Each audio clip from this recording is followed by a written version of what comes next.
But if I could talk about the Beastie Boys quickly, yes, let's talk about that. Me and Tyler will go into the next room, guys. Yes, let's definitely talk about that. Consider the Beastie Boys my favorite band of all time. Which is I have yet to find someone else who feels the same way. They're definitely in my top 5. Well, you, sir, are a man of taste. Yes, I've seen them no less than 5 times. See, I'm young enough that before I didn't really get into them until it was a little too late. Like the first album I listened to was, I think Check Your Head. That was the one when it was like came out and I was like, oh shit. That was a particularly that was a good one. Unbelievably well done. I mean, just I don't have enough good things to say about that album. And so this documentary that Spike Jonez is making, it damn near dignifies Apple TV's existence in my eyes. Agreed. Is it exclusive to Apple TV? Oh, I will honestly probably end up doing my trial week after that comes out, just so I can watch that. Yep. Our matey. Yeah, right. Exactly. Yeah. Either way, I must see it.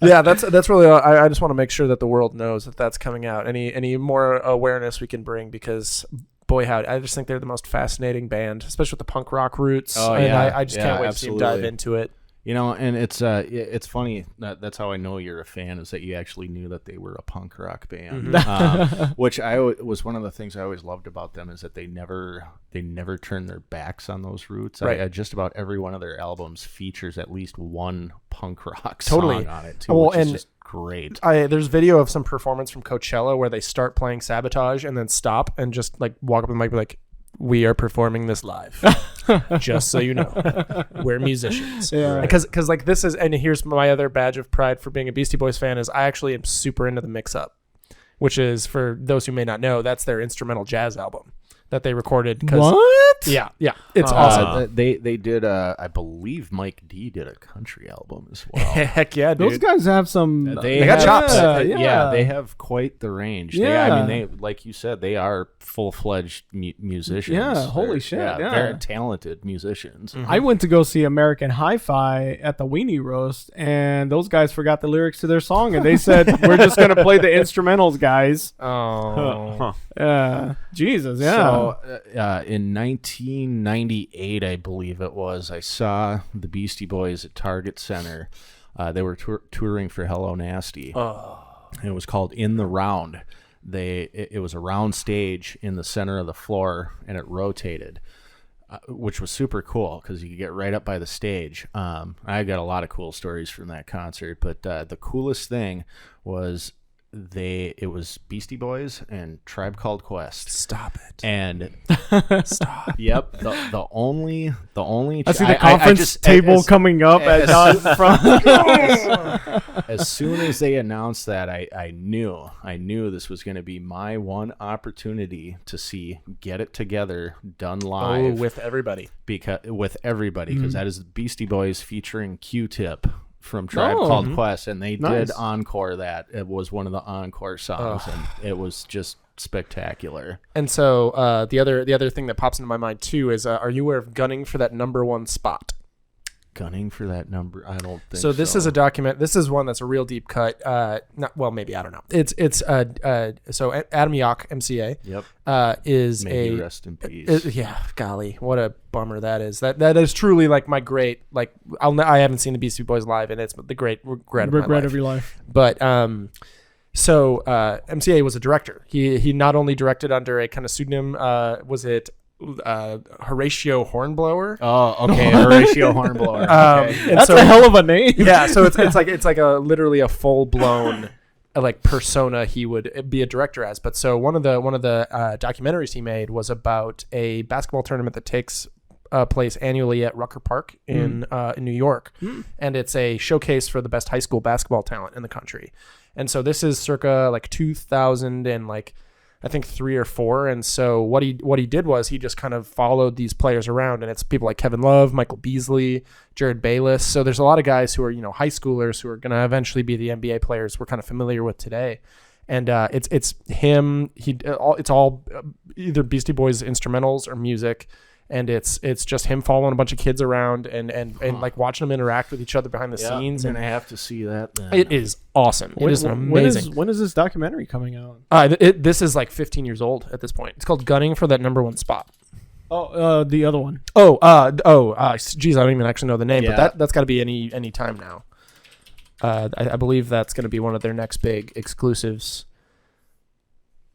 I guess it's just called the Beastie Boys story. And it's Spike Jonez. I mean, and it's okay, Spike Jonez. Yeah. So it's like if you needed any more like reason to go for it, it's a really, really awesome direct. Okay. So actually circling back to circa 97, 98, I remember how this is how I found out that the Beastie Boys were finally coming out with another new album. At that time, it was like, oh my God, they're finally coming out with another new album.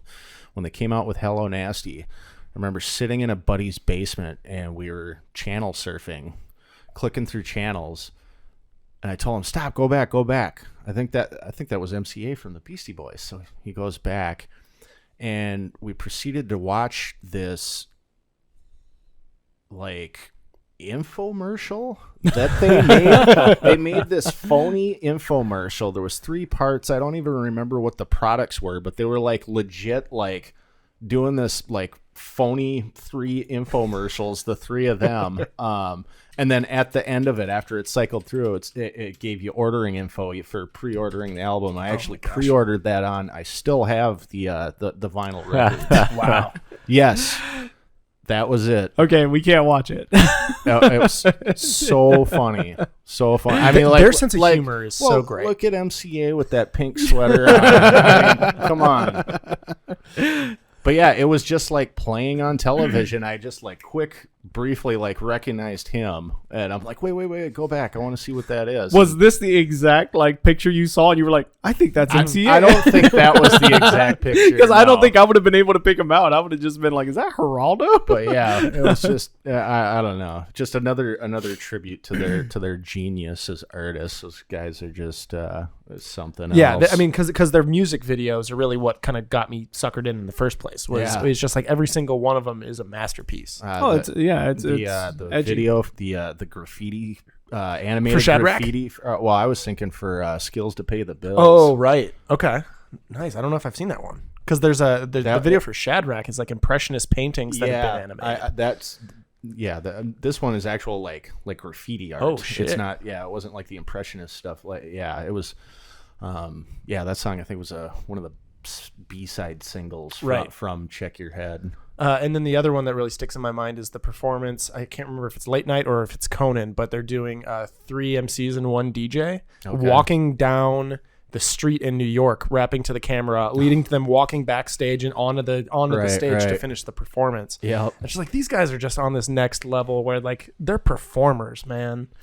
Well, that's great because next year when our work company does their they do that lip sync competition. Mm-hmm. I finally found somebody that might be willing to do it with me. I would get on board. Because I was thinking, because I'm like, okay, really? I'm like, if I can just find one person to do it, then we could do Finger Licking Good. Ooh. Is this going to be like videotaped or is this live? Or It's both. I'm more than willing to produce the video for it. They did it. So they did it last year at the Medina Ballroom. Yeah, I remember that. It's like they sell tickets at this point. Yeah, so I mean, it's live. I'd pay to see that. Yeah, I'd pay to see that. Right. Yeah. Okay. But yeah, no, you got to stop me when I start about Beastie Boys. Talking about Beastie Boys.